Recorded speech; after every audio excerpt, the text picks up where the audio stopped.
Mes chers amis de Café Évangile, un homme de la noblesse partit dans un pays lointain pour se faire donner la royauté et revenir ensuite. Il appela 10 de ses serviteurs et remit à chacun une somme de la valeur d'une mine. Puis il leur dit, « Pendant mon voyage, faites de bonnes affaires. » Mais ses concitoyens le détestaient et ils envoyèrent derrière lui une délégation chargée de dire, « Nous ne voulons pas que cet homme règne sur nous. » Mes chers amis, nous célébrons ce jour la mémoire de Sainte Cécile, vierge et martyre. Et dans l'évangile que nous venons d'écouter, il y a 3 grandes catégories de personnes dans cette parabole. La première comprend ceux qui ont reçu une pièce d'or et qui ont suivi la demande du maître de faire du commerce, de faire de bonnes affaires jusqu'à ce qu'il revienne.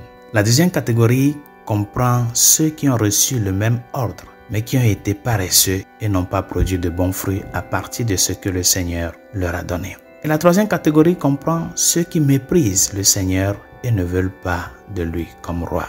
Et au retour du roi, cette première catégorie de personnes est représentée par les 2 serviteurs qui ont pris les pièces d'or, ont fait du commerce et en ont gagné 5 et 10 de plus. Ce sont ceux qui ont beaucoup de zèle apostolique. Dieu ne nous appelle pas seulement à utiliser les dons que nous avons reçus pour étendre son royaume sur la terre. Il l'attend aussi de nous.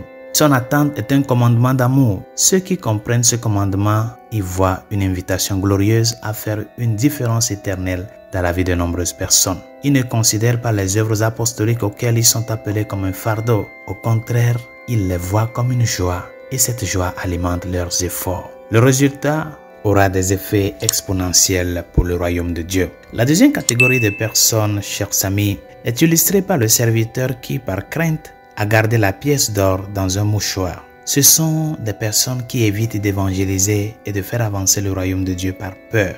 La peur est paralysante, chers amis. Mais céder à la peur est un péché. C'est un manque de foi et de confiance en Dieu. Servir Dieu exigera inévitablement du courage de notre part. Il exigera que nous sortions de notre zone de confort et que nous fassions ce que nous ne sentons pas immédiatement à l'aise de faire. Mais comme l'a prédit le serviteur de la parabole, Dieu est un Dieu exigeant et il n'acceptera pas que la peur soit une excuse acceptable pour ne pas contribuer avec zèle à la construction de son royaume dans le monde. Et la troisième catégorie de personnes qui illustre l'évangile de ce jour, la parabole, est celle dans laquelle vous ne voulez surtout pas tomber. Il s'agit de ceux qui travaillent activement à rejeter la royauté de Dieu et à le rejeter en tant que Dieu. Le monde est rempli de ces personnes, chers amis.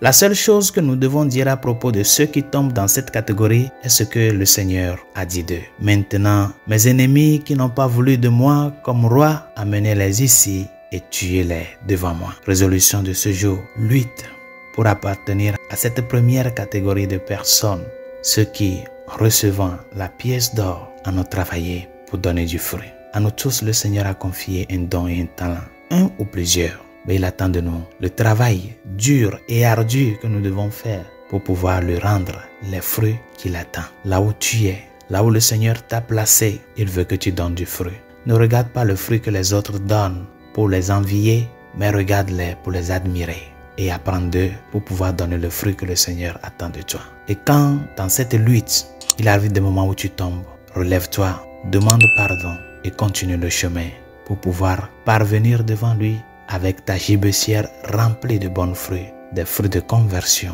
des fruits d'action de grâce. Bonne journée. Dieu vous bénisse.